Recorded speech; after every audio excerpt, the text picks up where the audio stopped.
work that she and her congregation do, caring for children with various disabilities and disadvantages, describing them as treasures entrusted to them by God. And throughout the encounter, 3 of the children sat quietly at the Pope's feet. In a brief address, the Holy Father spoke about the final judgment, explaining that when Jesus invites people to come with me, it is because they looked after me in caring for the needs of the least in this world.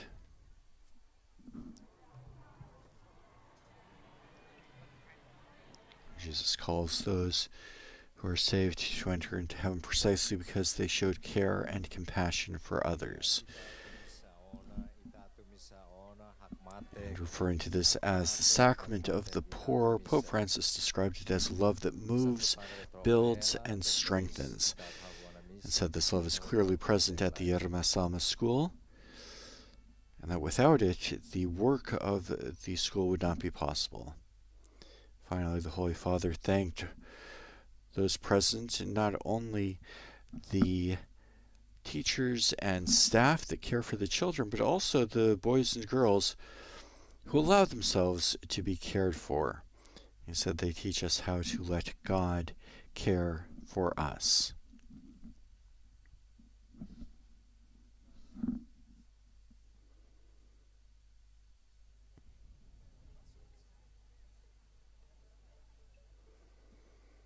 After the visit to the school, Pope Francis headed to the cathedral, where he is welcomed by the Cardinal Archbishop of Dili, the President of the Episcopal Conference, and the rector of the cathedral and his assistants.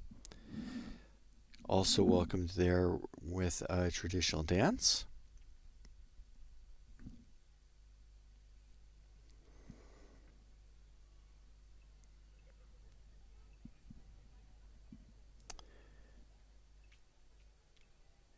And during his visit with clergy, religious, catechists, seminarians, the Holy Father urged them to preserve and spread the fragrance of the gospel in Timor-Leste. He said precisely because Timor-Leste is, in a certain sense, at the edge of the world, is very much at the center of the gospel.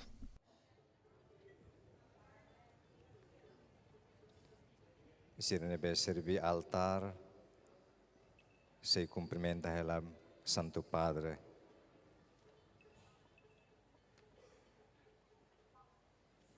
Hija Madre Sira, During his visit with the pastoral workers, Pope Francis said, "We know that in the heart of Christ, the existential peripheries are the center." Following on from introductory remarks by Bishop Nobrito do Amaral of Maliana, the president of the Timorese Bishops' Conference, the Holy Father then reflected on their work and the challenges that they face, which have been described in testimonies by a religious sister, a priest, and a catechist, and reflected especially on the figure of Mary of Bethany, who anointed Jesus' feet with an expensive perfume, and whose story is told in the Gospel of St. John. The story, the Pope said, tells us that the fragrance of Christ and his gospel is a gift that we must preserve and that we are called to spread. He used the metaphor of sandalwood, which is native to the region, as he urged the clergy, religious, catechists, and seminarians to return to the essence of their faith and to recognize that they are the fragrance of Christ in Timor-Leste. At the same time, he reminded them that the fragrance is not for their personal use, but for anointing the feet of Christ, proclaiming the gospel, and serving the poor. And he warned them at the same time of the need to be vigilant against lukewarm spiritual mediocrity. He also stressed the need for continuous growth in knowledge of Christian doctrine and faith to help purify their culture from archaic and sometimes superstitious practices and traditions.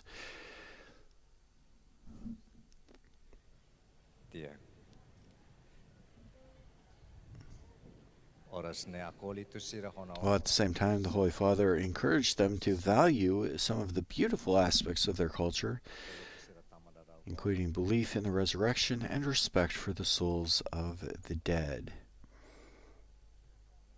He invited them to spread the fragrance of the gospel with zeal and courage, and to embrace a dynamic missionary spirit.